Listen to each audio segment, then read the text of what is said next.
Today we're showing you a 2021 New Holland Workmaster 60 tractor. It's a four-wheel drive open operator station tractor. Has just under 100 hours on it. Super clean tractor, practically a new machine. Again, just under 100 hours. It does come with the balance of the factory warranty. It is a four-wheel drive tractor. It has the ag tires on it. It does have the front grill guard on it. As you can see, the paint's in excellent shape. It does have the mid valve here for a loader.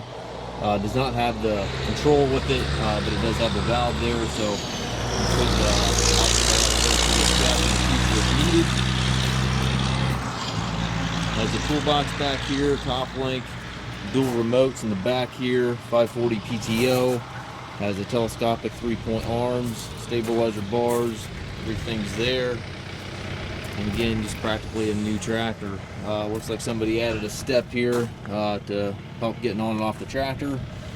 Has the 8-speed transmission, 2 ranges here to the left of the seat, 4 gears over there to the right, and then your forward reverse shuttle up here on the dash, so you can go forward and reverse in each gear. Has the PTO engagement, also your four-wheel drive engagement here beside the seat.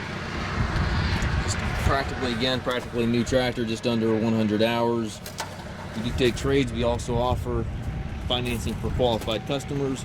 We also can arrange delivery here within the U.S. If you have any questions regarding this tractor or any of our other used machines, please contact us at masttracker.com.